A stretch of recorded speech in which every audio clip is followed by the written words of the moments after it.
The real trick to cooking is tasting and adjusting as you go. Yes, you can follow a recipe, but tweaking things to suit your taste is what really makes a dish pop. And these homemade beef buns was exactly that. Now, don't get me wrong, when it comes to making the bun, I followed an exact recipe, but that beef filling is where I really made it my own.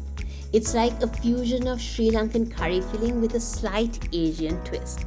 Hi everyone, I'm Aru from Arubakes, and let's make these delicious beef buns together. Start off by seasoning some roughly chopped beef cubes with corn flour, salt, garlic powder, paprika powder and cinnamon powder. Toss the beef in the spices and get it nice and coated, and let that marinate for about half an hour. Get some oil heating in a pan and add in a few curry leaves and a cinnamon stick.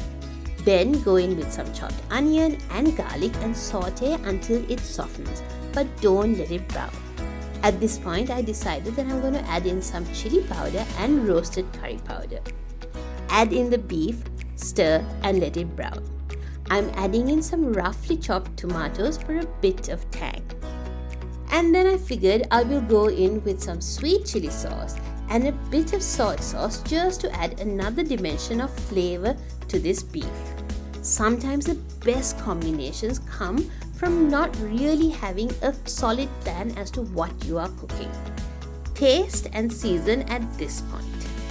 Pour in some water and reduce the heat down to low and let this simmer away slowly until the beef is nice and tender. I actually made this beef curry the day before and let it sit in the fridge overnight. This was mostly because I didn't have time, but in hindsight, I think this really enhanced the flavor of the beef. Let this cook for about 20 minutes and then add in some diced potatoes and let it simmer away again for about 20 to 30 minutes. Finish this off with some chopped parsley and then let it cool down completely. For the dough, start by heating the milk until it's lukewarm to the touch. Pour this into a mixing bowl and add about a tablespoon of sugar and the yeast and give it a good mix with a fork. The sugar helps to activate the yeast. Let this sit for a few minutes until the yeast starts to bubble. If it doesn't foam up, then your yeast is dead and you will have to start again with some fresh yeast. And then add in the rest of your sugar, softened butter, egg, flour and finally the salt. You have to make sure that the salt doesn't touch the yeast first because it will kill the yeast. And yes, yeast is definitely the Karen of the baking world. Get this kneading on a medium speed for about 8 minutes. You will see the dough really coming together after a few minutes. If you would like to know how to knead this by hand, please check out my previous video for homemade garlic bread, where I made a dough by hand without any equipment. But the equipment makes life so much easier. Turn the dough out onto a flat surface and give it a quick knead by hand just to bring it into a ball shape. Oil the bowl, pop the dough ball back in the bowl and cover tightly with cling. I like to throw a duster over as well just to really seal this in. Heat this in a warm place for about 45 minutes to an hour until the dough has doubled in size. Punch to degas it and tip it over onto a flat table. Grab a scale and a knife and cut the dough balls into 12 equal portions. They should be roughly about 65 grams each in weight. Always cover the dough with some cling film or a clean duster as you're working to make sure that it doesn't dry out. And then knead each portion of dough by hand to form a smooth ball.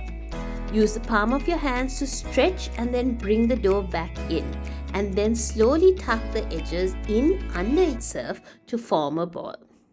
Keep the individual dough balls under some cling film to rise again. Generally, by the time you finish rolling the last ball, the first few should be done rising. At this point, if you feel like the beef chunks are a little big, just give the whole thing a quick chop and set this aside. Fly your work surface and roll the dough balls out using a rolling pin. Work from the middle out, turning the dough to ensure that you get an even roll. But try to keep the middle a little bit thicker than the edges, because the edges will fold on top of each other and go under, whereas the middle is what will be the top of your bun. Once you get the dough to about 4 to 5 inches in diameter, Spoon the filling in the middle and then pull at the edges to pinch them together to seal the bun. Then turn the bun over and just shape it between your palms very gently into a round shape. Keep this on a lined baking pan and cover with cling. Keep each bun with a gap between so that they don't stick when they rise again, and let it rise again for about 30 minutes. While this is rising, get the oven preheating to 200 degrees Celsius. Once the buns have had their final rise, brush them with some egg wash and bake for about 15 minutes until they are golden brown in color. And enjoy these amazing homemade beef buns while they're hot with a nice cup of tea.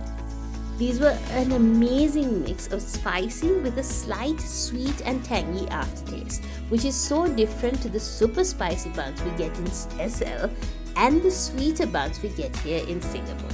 I hope I have inspired you to take a recipe and then twist it to suit your taste. The key is to keep tasting as you're adding things so that you can really adjust things to your liking. I hope you like this recipe. Please subscribe to my channel Arubakes so that I can keep making these videos for you. Bye!